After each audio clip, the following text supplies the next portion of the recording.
Haleluya, Yesu nashimwe cyane. Turabashuje mwese mu izina rya Yesu mudukurikiye. Duha Imana icyubahiro muri iki gitondo kidasanzwe. Turi mu itangiriro ry'icyumweru kandi turi mu mpera z'umwaka mu kwezi kwa nyuma. Turashima Imana yabanye natwe. Turashima Imana yatubereye Imana, yatubereye imbaraga, yatubereye ubwugamo. Imana yabaye mu ruhande rwawe, Imana yarakurinze. Tugiye gushima Imana, ariko ndakwinginze wibuke iby'Imana yakoze ku buzima bwawe. Ijambo ry'Imana riratubwira muri Zaburi 143 iyo usomye ku murongo wa 5 no ku murongo wa 6. Ijambo ry'Imana riratubwira ngo nibutse iminsi ya kera, nibwira ibyo wakoze byose, nekereza umurimo w'intoki zawe, nkuramburira amaboko, umutima wanjye ukugirira inyota nk'igihugu kiruhijwe n'amapfa. Haleluya, Imana yacishimwe cyane. Reka nkubwire ngo umwaka uba warabaye muremure kandi Imana yabaye mu ruhande rwawe. Hari ibyo wibuka Imana yakoze ku buzima bwawe. Uyu ni umugaragu w'Imana Dawudi, yari yibutse iminsi ya kera, yari yibutse ibyo Imana yakoze ku buzima bwe, yari yibutse Imana yamukuye mu rwuri, yari yibutse Imana yamwibutse ise n'abavandimwe batamwibutse. Imana yacishimwe cyane. Murabyibuka igihe Yesaya mu gihe Samuel yajyaga mu rugo rwa Yesaya, Imana imutumye kwimika umwami, ariko barangiza bakamurika abasore bagaragarira amaso, ariko bose Imana ntiyabashima. Ariko Imana ikura Dawudi mu rwuri, irangije iramwimika. Toro ry'Imana. Dawudi arimo aravuga ahangaha, Dawudi hano yari amaze kugera ku ngoma, Dawudi hano yari amaze ku mwami. Haravuga ati nibutse aho wankuye, nibutse iminsi ya kera, nibutse ibyo wakoze ku buzima bwanjye, nibutse inkota ya Sawuli, nibutse umufilisitiya wankuye mu biganza. Reka nkubwire, hari ibyo Imana yakoze ku buzima bwawe uyu mwaka. Hari kunyemerere dushima Imana. Hari ibyo Imana yakoze nawe ubizi. Hari aho Imana yakwambukije byari bikomeye, hari aho Imana yakoze wabonaga yuko bidashoboka, wabonaga yuko bitakunda, ariko Imana iritamurura. Imana yacishimwe cyane. Mana turagushimiye Data, tuguhaye icyubahiro. Watubereye Imana, watubereye imbaraga.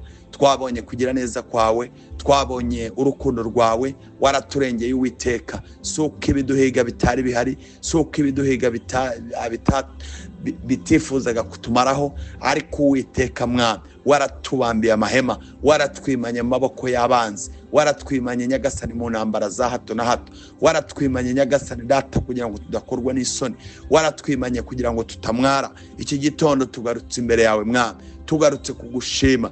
Twibutse ibihe bya kera, twibutse mu kwa mbere, twibutse mu kwa kabiri, twibutse mu kwa kane, twibutse mu kwa gatanu, twibutse ibyo wakoze Mwami Mana Nyiringabo Uwiteka. Twibutse ibyo wakoze mu kwa 9, mu kwa 11, twibutse Nyagasani Data wera wiseri. Nukuri Papa, hari aho twabonaga yuko butacya, hari aho twabonaga yuko bitakunda, hari kutubera Imana mu izina rya Yesu. Mana twizeye tudashidikanya nuko nuku kwezi tuzambuka amahoro mu izina rya Yesu. Mana tuzi uko ari ukwezi gukomeye, umwanzi ateguramo ibintu byinshi, umwanzi ateguramo kwiba abantu, umwanzi ateguramo Mana gutungura abantu. Ariko Uwiteka Mwami, turishinganishije muri uku kwezi Uwiteka, dushinganishije ubuzima bwacu, dushinganishije ubugingo bwacu, dushinganishije imiryango yacu, dushinganishije abacu Uwiteka mu izina rya Yesu Kristo. Mana ikomeye, Mana ihambaye, uri Uwiteka Imana irinda, Uwiteka Imana ihisha, Uwiteka Imana igira neza. Turasenze ngo muri iki gitondo, turasenze ngo muri iki cyumweru, turasenze ngo muri uku kwezi ukuboko kwawe kutubeho, kugendana natwe Mwami. Tubera Imana Nyiringabo, tubera imbaraga, tubera ubwugamo, tubera ubutsinzi, tubere kunesha mu izina rya Yesu. Mana uduhishe. Ijambo ryawe riratubwira Zaburi 91 nguba mu rwisho rw'isumba byose, azahama mu gicucu cy'ishobora byose. Natwe turasenze ngo tube mu gicucu cyawe, utubondikire Papa, nk'uko ibonekira imishwi yawe mu izina rya Yesu. Twimane mu maboko y'abanzi, twimana nyiringabo witeka. Mana duhe kwambuka mu munezero, duhe kwambuka mu mudendezo, duhe kwambuka mu bwiza papa, duhe kwambuka mu butsinzi, duhe kwambuka mu mbaraga mu izina rya Yesu Kristo. Uwiteka we Mana ndakwinginze, hari ibyo tutifuza kwambukana nabyo, hari ibyo twifuza gusiga inaha, hari ibyo twifuza gusezerera mu izina rya Yesu Kristo. Mana ikomeye, Mana ihambaye, turakwinginze papa, witamurure mwana mu gicuku cya nyuma witamuruye ku ngabo za Farawo. Uwiteka zari zigerageze gukurikira ubwoko bwawe mu izina rya Yesu, maze mu gicuku cya nyuma uravuga ngo urihesha ikuzo ku ngabo za Farawo. Natwe Nyagasani turasenze, hari ibitatwifuriza kwambuka, hari ibyo umwanzi yateguye, hari ibyo umwanzi arimo gucura, hari Uwiteka ijambo ryawe ryarambwiye muri Yobu ngo wica imigambi y'incakura kugira ngo idasoza imirimo yayo. Natwe turasenze ngo wice imigambi y'incakura, imigambi Satani yacuze, imigambi yacuze ku miryango yacu, imigambi yacuze ku itorero ryacu, imigambi yacuze mu buzima bwacu mu izina rya Yesu. Buri mugambi wose mubi mu izina rya Yesu, nuhirwe muri iki cyumweru, nuhirwe muri uku kwezi. Uwiteka we nuhirwe ku buzima bwacu, tubera Imana papa, tubambira ihema mwa, twimane Nyagasani data. Uwiteka we turakwinginze, nk'uko Mana Farawo yavugaga ngo mugende mukorere Imana yanyu, ariko nimutwara ibintu byanyu. Mwana turambuka n'ibyacu nyiringabo, turambuka muri 2025 n'ubutunzi bwacu, turambukana n'amasezerano yacu, turambukana n'umunezero wacu, turambukana n'impano zacu, turambukana n'imiryango yacu, turambukana n'ibyacu byose. Uwiteka mu izina rya Yesu Kristo, umwanzi ibyo yateguye mu izina rya Yesu turabisezerera muri iki gitondo, turabisezerera muri iki cyumweru, turabisezera muri uku kwezi mu izina rya Yesu Kristo. Buri migambi yose y'umwijima ikubitwe hasi muri iki gitondo. Mana ijambo ryawe riratubwira ngo Mana icyo muzahambira mu isi no mu ijuru kizambiwe, kandi icyo muzahambura mu isi no mu ijuru kizaba gyambuwe. Uwiteka we turasenze muri iki gitondo, turahambira imigambi y'umwanzi, turahambira imigambi y'umubi, kugira ngo nihirwe ku buzima bwacu, kugira ngo nihirwe mu miryango yacu, kugira ngo nihirwe mu miryango Nyagasani data wera wese mwana y'itoro ryacu, nihirwe ku gihugu cyacu. Imigambi y'umwanzi turahambura imigisha yacu, turahambura umunezero, turahambura ubutsinzi, turahambura imbaraga z'umwuka wera ku buzima bwacu, turahambura impano zacu mwami. Uwiteka we turakwinginze, tubera Imana nyiringabo. Uwiteka urakoze mwami, turagushimiye Mana, tuguha icyubahiro, shimwe ni ryawe none n'iteka ryose, amen. Twongeye kubakira mu izina rya Yesu, kandi tubahaye ikaze muri uyu mwanya mwiza tuba imbere y'Imana minota mikeya. Iki gitondo nkuzaniye inkuru nziza, Imana isoza icyo yakuvuzeho muri uyu mwaka. Imana yacu ishimwe cyane. Reka nkubwire, hari icyo Imana yagambiriye ku buzima bwawe muri uyu mwaka, hari icyo Imana yakugambiriyeho muri uyu mwaka, ariko Satani arimo arakirwanya, ariko Satani arimo arakirwanya, ariko Satani arimo aravuga ngo ntabwo kizasohora. Ariko mu izina rya Yesu tugiye gusenga, tugiye gusengera mu ijambo ry'Imana, tubwire Satani ngo icyo Imana yavuze ku buzima bwacu, icyo Imana yagambiriye ku buzima bwacu mu 2024 gisohore ku buzima bwacu, tutitaye igihe gisigaye. Mu izina rya Yesu Imana isoze icyo yavuze ku buzima bwawe muri uyu mwaka wa 2024. Ijambo ry'Imana riratubwira, ni inkuru mwese muzi Abrahamu yagiranye n'Imana. Itangiriro 18:14 haravuga ngo hari ikinaniro Uwiteka se mu gihe cyashizweho, iki gihe cy'umwaka nikigaruka nzakugarukaho, Sara abyare umuhungu.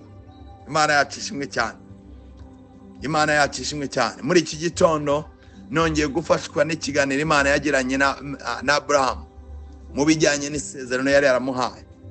Imana yacu ishimwe cyane. Reka nkubwire, hari icyo Imana yavuze ku buzima bwawe muri uyu mwaka, ariko umwanzi arimo arakirwanya, ariko umwanzi arimo aravuga ngo nikizasohora. Ariko mu izina rya Yesu icyo Imana yavuze ku buzima bwawe 2024 muri umwaka utari waragira, Imana isoze icyo yakuvuzeho mu izina rya Yesu. Abrahamu na Sara bari mu kibazo gikomeye cyane, Imana yacu ishimwe cyane.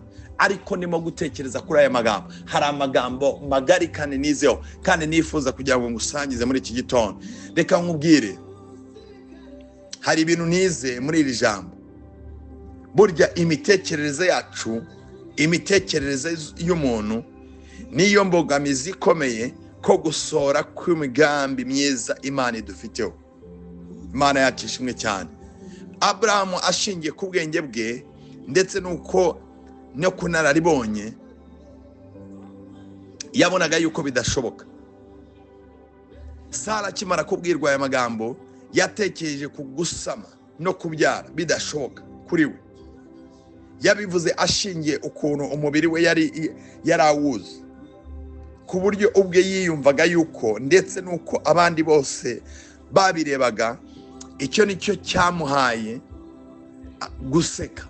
Murabyibuka iyo musomye iyo nkuru, abagaragu b'Imana cyangwa marayika w'Imana abaza Abrahamu ngo umufasha wawe ari he?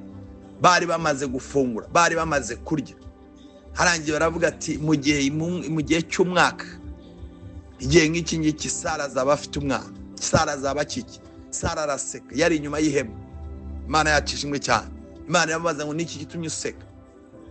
Intekerezo zacu, hari igihe kimwe na kimwe Imana iduha amasezerano, hari igihe kimwe Imana ivugana natwe, ariko tukabona yuko bidashoboka dukurikije uko tubitekereza, dukurikije uko tubibona, dukurikije aho dukomoka, dukurikije uko twakuze, dukurikije uko tugaragara. Imana yacu ishimwe cyane. Twarangiza tugatangira gupima imbaraga z'Imana cyangwa ijambo ry'Imana dukurikije uko twireba. Imana yacu ishimwe cyane. Toro ry'Imana rero, ndagira ngo nkubwire nibwira ngo icyo Imana yavuze ku buzima bwawe muri uyu mwaka utari warangira gisohoze ku buzima bwawe. Yesu nashimwe cyane. Icya kabiri nabonye, hari igihe Imana ishira umuntu mu kibazo cyo gutuma amenya ubushobozi bwayo. Uyu mwaka birashoboka yuko uyu kwezi muri uku kwezi kwa nyuma k'umwaka birashoboka yuko waba urimo kunyura mu bihe bikomeye. Birashoboka yuko waba urimo kunyura mu bihe bigari. Birashoboka yuko waba urimo kunyura mu bihe by'inzitane. Ariko reka maze nkubwire ngo ikigeragezo waba urimo cyose muri iki gihe kirimo kirarushaho kugusunikira mu bwiza bw'Imana. Imana yacu ishimwe cyane. Ntabwo Abrahamu bari kumenya Imana y'ibidashoboka iyo batisanga muri iki kibazo bari bafite cyo kubura umwana. Ikibazo gikomeye kiri imbere yawe kigamije kukwereka imbaraga z'Imana ikomeye iri mu ruhande rwawe. Imana yacu ishimwe cyane. Reka nkubwire kandi ikindi, ni ikosa rikomeye kumenya Imana umuntu agakomeza gutekereza nk'uko yari asanzwe atekereza.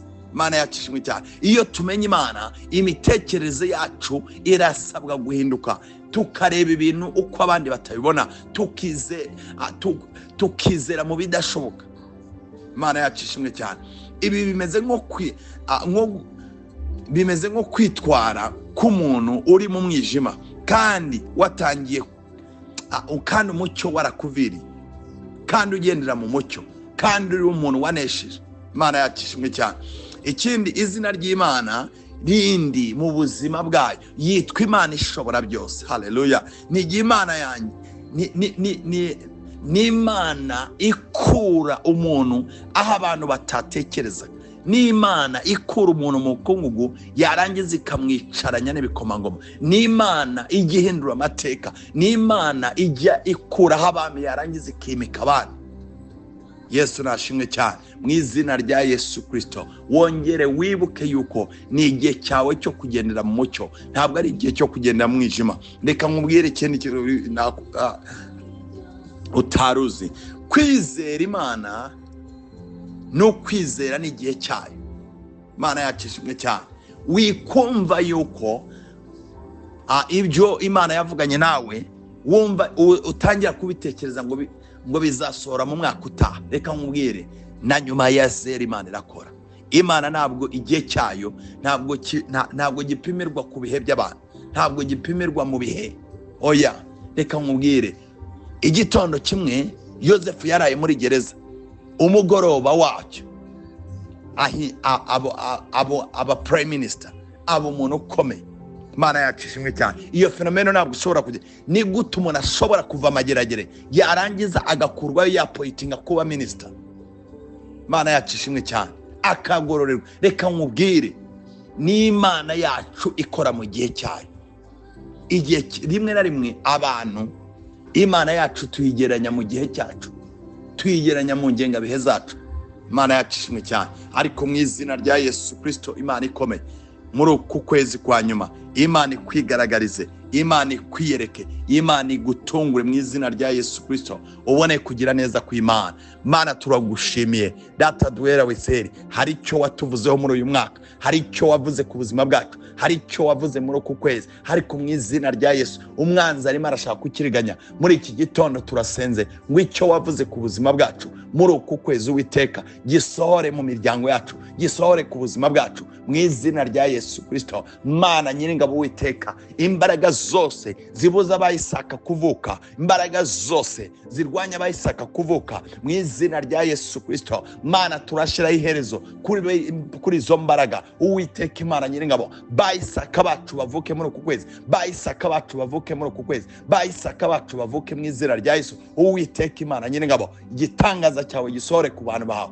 Mana ubagirire neza, Mana ubiyereke uku kwezi. Uwiteka Mana turishinganishije, Mana turashinganishije imiryango yacu, dushinganishije abacu, dushinganishije abafasha bacu, dushinganishije abana bacu, dushinganishije amatorero, dushinganishije imihamagaro, dushinganishije igihugu cyacu, dushinganishije akazi kacu. Uwiteka utubera Imana, tubera imbaraga kandi utubera ubwugamo, tubera Imana mu izina rya Yesu. Ngo Uwiteka we ube mu ruhande rwacu, kuko ijambo ryawe riratubwira ngo Uwiteka ari mu ruhande rwacu, umubisha wacu yabande. Mu izina rya Yesu turambuka munezero, turafata hakurya muri 25 mu butinzi no kunesha. Mu izina rya Yesu urakoze Mwami, turagushimiye, tuguhaye icyubahiro nyiribihe, tugushize hejuru kuko bikwiriye. Shimwe ni ryawe Mwami, none n'iteka ryose, amen.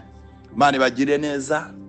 Iki cyumweru kizaba kikubera icyumweru cy'umugisha, kandi kizakubera icyumweru cy'ubutsinzi, kizakubera icyumweru cyo guhura n'Imana, kizakubera icyumweru cyo gusora kwa masezerano yawe Imana yavuze muri 2025.